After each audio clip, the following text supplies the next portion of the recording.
بسم اللہ الرحمن الرحیم۔ میرے چینل پر خوش آمدید۔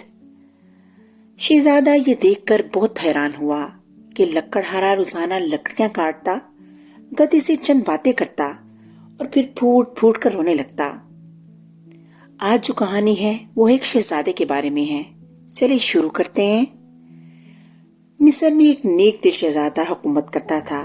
وہ تھا شہزادہ، مگر نہ تو اس میں شاہوں والا غرور تھا اور نہ ہی جاہو جلال۔ وہ عام انسانوں کی طرح زندگی بسر کرتا، روکھی سوکھی کھاتا، بیشتر وقت اپنی رعایا کی خدمت اور خدا کی یاد میں بسر کرتا۔ اس کی نیک چلنے کا پورے ریاست میں چرچا تھا۔ اسے یہ خصوصیات اپنے رحم دل باپ سے وراثت میں ملی تھیں۔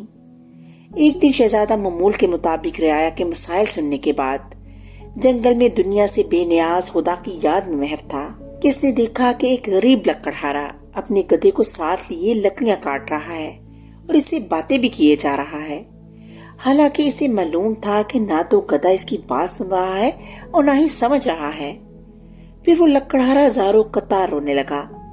شہزادہ یہ دیکھ کر بہت حیران ہوا کہ لکڑہارا روزانہ لکڑیاں کاٹتا، گدھے سے چند باتیں کرتا اور پھر پھوٹ پھوٹ کر رونے لگتا۔ چند روز یہی معاملہ رہا۔ جب رحم دل شہزادے سے اس کا رونا دیکھا نہ گیا اور یہ گتھی سلجھانے میں ناکام رہا تو بلائے درخت کی اوٹ سے باہر آ گیا اور لکڑہارے سے پوچھا، اے لکڑہارے، تیری اس طرح بلک بلک کر رونے کی کیا وجہ ہے؟ غریب بوڑھا ہمدرد انسان کو سامنے پا کر اور شدت سے رونے لگا اور سسکیوں کے ساتھ اپنی بدبختی کی کہانی سنانے لگا۔ میرا ایک بیٹا تھا جسے خدا نے بے تحاشا دولت سے نوازا تھا۔ ہر طرح کا عیش اسے میسر تھا، مگر اس دولت کا غرور اس کے تن بدن پر اتنا حاوی تھا کہ اسے اپنی دولت کے سوا کچھ دکھائی نہ دیتا تھا۔ اپنے غریب رشتے داروں کو دھکے دیتا، انہیں ذلیل اور رسوا کرتا۔ پھر اس کی بردباری کا دن آ گیا اور میری دور کی ایک رشتے دار دوسری ریاست سے میرے گھر سوالی بن کر آئی۔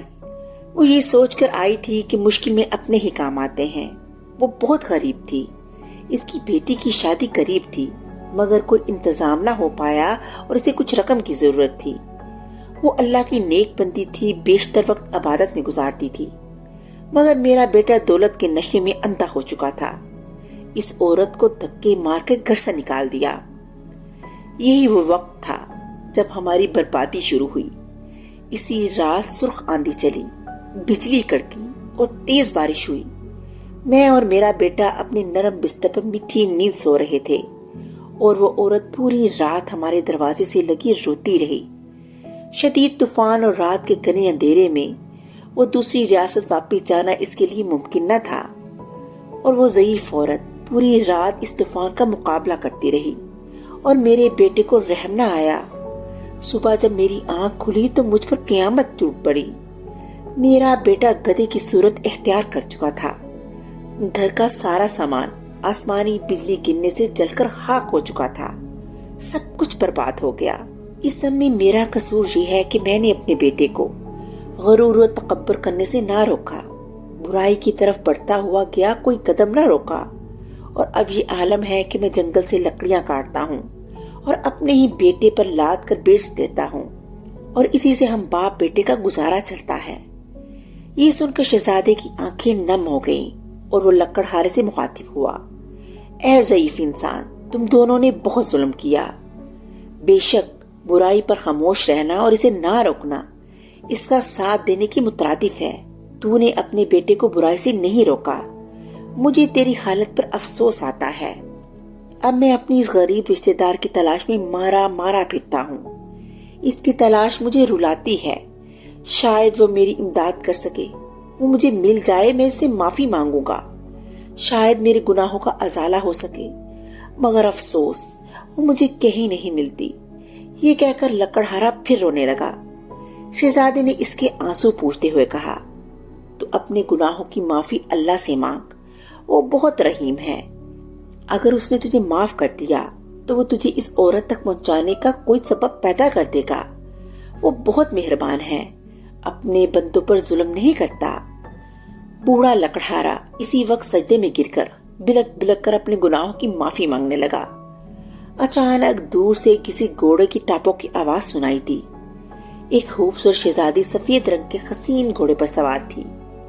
قریب آ کر شہزادے سے مخاطب ہوئی، اے شہزادے، آخر یہ کیا ماجرا ہے؟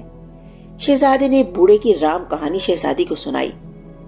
شہزادی کی آنکھوں میں آنسو جاری ہو گئے اور وہ گھوڑے سے اتری اور لکڑہارے سے کہنے لگی، میں ہی وہ لڑکی ہوں جس کی ماں تیرے در پر سوالی بن کر آئی تھی، مگر اے بدبخت، تیرے مغرور بیٹے نے اس نیک عورت کی زندگی ہی چھین لی۔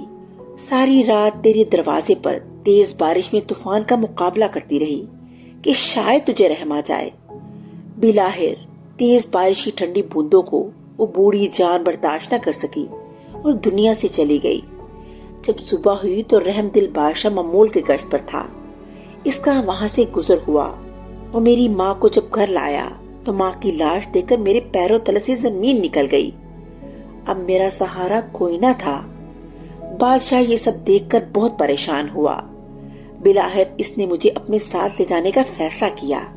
کچھ عرصہ میں اس کی محل میں رہی اور اسی نے مجھے نیک لڑکی پا کر اپنے بیٹے سے شادی کر دی۔ شاید میری ماں کی دعاؤں کا نتیجہ تھا، جس نے میری خاطر اپنی جان قربان کر دی، اور اس رب نے مجھ غریب کو فرش سے اٹھا کر عرش پر بٹھا دیا اور اس نیک شہزادے سے میری شادی کرا دی گئی جو اس وقت تیرے سامنے کھڑا ہے، اور تجھے تیرے مغرور بیٹے کے کرموں نے عرش سے فرش پر گرا دیا۔